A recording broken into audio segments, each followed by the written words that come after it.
Le gros tacle de Jürgen Klopp à l'endroit de Manchester City et Pep Guardiola à quelques heures du choc entre les deux grands clubs anglais pour le compte de la Premier League. Jürgen Klopp a évoqué carrément le mercato XXL des Citizens. Seulement 11e journée de Premier League, Liverpool tentera de se relancer ce dimanche contre Manchester City, une équipe qui ne boxe pas dans la même catégorie que les Reds selon leur entraîneur Jürgen Klopp. Constat lucide, mauvaise foi ou simple volonté de mettre la pression sur l'adversaire à l'heure d'affronter Manchester City dimanche pour le choc de la 11e journée de la Premier League. Jürgen Klopp s'est laissé aller à une étonnante confession. Selon lui, son club n'a aujourd'hui pas les armes financières pour espérer concurrencer les Sky Blues, deuxième au classement alors que Liverpool pointe à une inhabituelle et décevante 11e place. Jürgen Klopp s'est carrément lâché sur le mercato XXL de Manchester City, notamment avec le recrutement d'Erling Haaland qui est en train d'affoler les statistiques du côté de la Premier League, mais aussi l'aspect financier des Citizens avec leur argent derrière. Oh, vous n'avez pas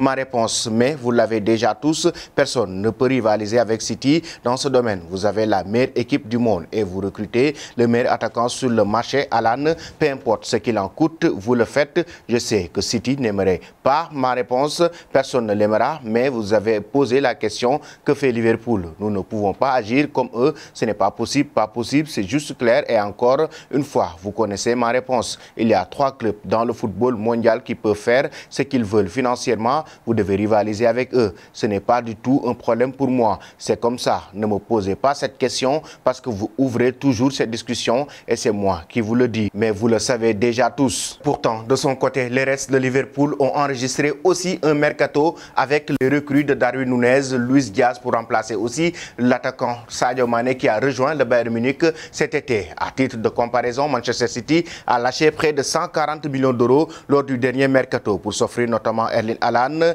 Calvin Phillips, Manuel Akanji ou encore Sergio Gomez. Côté Liverpool, la barre des 100 millions d'euros n'a pas été dépassée malgré les recrutements de Darwin Núñez, Fabio Carvalho, mais les mercatos n'ont pas toujours été aussi calmes avec les Reds. Rappelons que l'été 2018, par exemple, il n'avait pas hésité à lâcher plus de 180 millions d'euros pour signer Alisson avec 62 millions d'euros, Naby Keita 60 millions d'euros, Fabinho 45 millions d'euros, Shaqiri 15 millions d'euros, entre autres. J'ai entendu le directeur sportif de Newcastle dire qu'il n'y a pas de plafond financier pour ce club et il a tout à fait raison. Il n'y a pas de plafond pour Newcastle. Félicitations, certains clubs ont des plafonds, a insisté Jürgen Klopp qui, en revanche, pas parlé du 3e club qu'il visait à travers ses propos. Beaucoup y verront une pique sans doute adressée au Paris Saint-Germain. Selon vous, chers amis, quelle est l'équipe qui va remporter la victoire en Premier League ce week-end entre Liverpool et Manchester City?